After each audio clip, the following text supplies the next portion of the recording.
Getting away from the electrical side of the bike, I turn my attention to the clutch controls. There are three parts to this: the handlebar mounted lever, the cable, and the lever at the gearbox end. For my Cafe Racer project, I thought it would be a good idea to strip off the original paint and instead polish the aluminium bracket, something that from memory took an inordinate amount of time to do, and something which of course I'm now going to have to undo. Rather than paint or powder coat the bracket, I decided to try something new, and I've had them coated with Cerakote. From what I can determine, this is frequently used by gunsmiths here in the UK, although it is now being picked up by the bike and car restoration communities. The lever is currently fastened to the bracket with an M6 stainless alum cap bolt, but I'm pretty sure that that was not the OEM solution. As we can see, there is a lot of play in the lever, so rather than persist with the off-the-shelf bolt, I make a bespoke one from stainless steel. I also make a new bush for the lever using phosphor bronze. After pressing out the old bush, I open the hole out to 11mm and then press and Loctite the new one in place.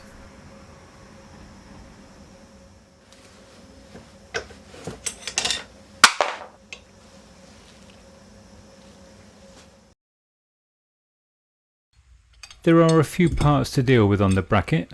First I fit the lever with its new bolt and a lock nut.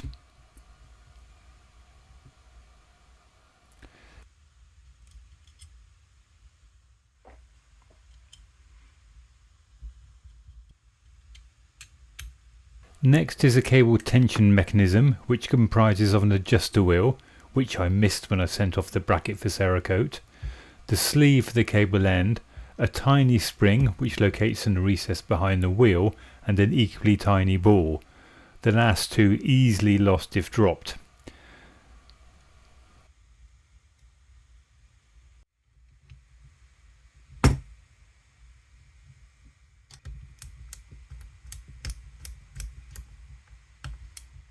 There is also the clamp bolt, which I'm replacing with a new stainless Allen cap bolt, and the grub screw, which locates in a small recess on the handlebar to keep the bracket and lever in the right position.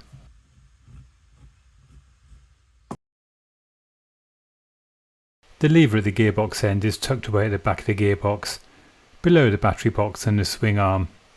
To get access does require the removal of the battery box base, which of course means the battery and the aluminium bracket that holds the coils. I thought about polishing the lever, but given it's pretty much out of sight and that it will be subject to crap being thrown up from the road, I'll leave it as it is. Along with the lever there is a pivot pin, adjuster which is an M8 fine thread, a lock nut and a return spring. I give all the parts a clean, re-grease and then refit them back on the bike.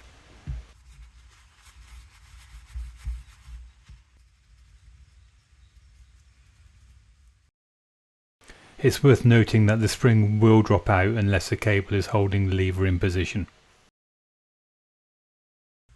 The cable that was on the bike when I bought it was, and still is, functional, but it has clearly seen better days, so I bought a new one, although that was about 6 years ago. Of course, as I never completed the Cafe Racer, it never got used on the road. Fitting it is a simple job. First at the handlebar end by aligning the adjuster wheel to allow the core to slot up into the mechanism, and as we can see I've given the nipple and the end of the core a good healthy dose of grease. The gearbox end is just as simple, first running the lock nut off the end of the adjuster and then slotting the core into the opening. Unfortunately my hands have done a great job here of blocking the view.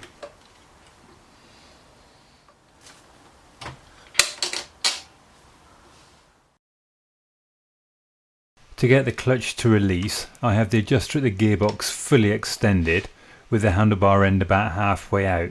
This doesn't leave a lot of adjustment going forwards, so I will need to keep an eye on this.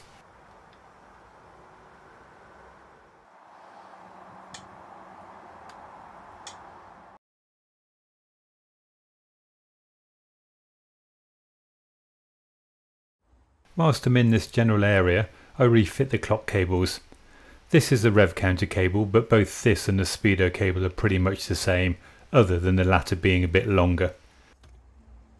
Amazingly, I've managed to not lose the little ferrules that fit over the sheath at the far end, and by that I mean the non-clock end, of both cables.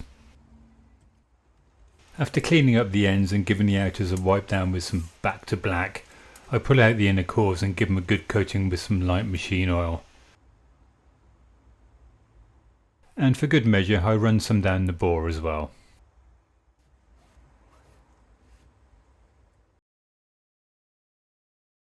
The rev counter cable attaches to the front of the engine here, and it's driven off the end of the camshaft.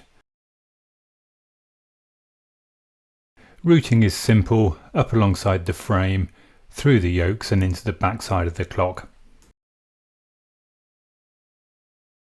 The Speedo cable is driven off the end of the gearbox here. This routes alongside the loom underneath the tank, through the yokes on the right hand side and into the back of the clock.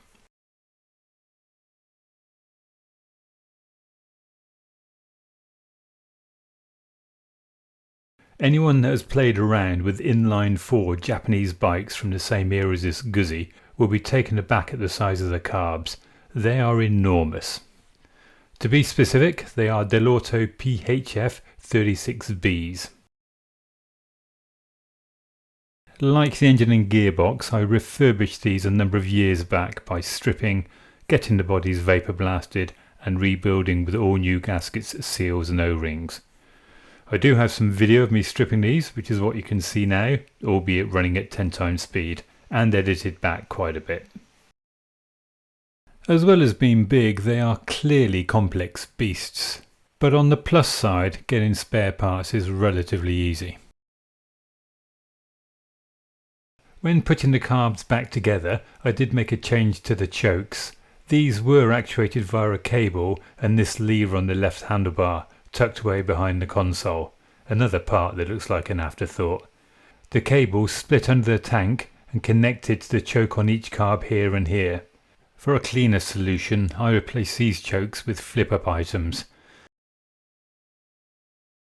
It does mean that I'll need to reach down to enable and disable them, but it does remove some clutter from the handlebar.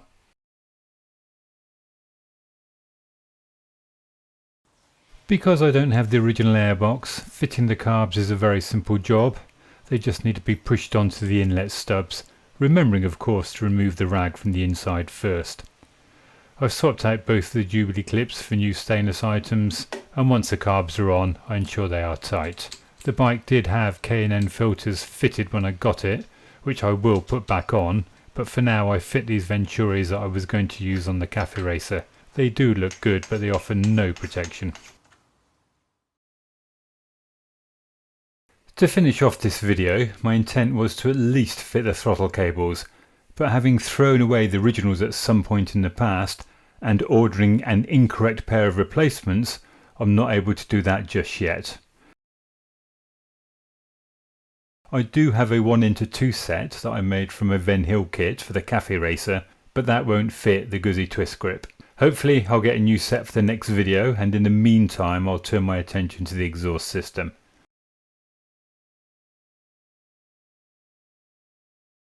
Thanks for watching.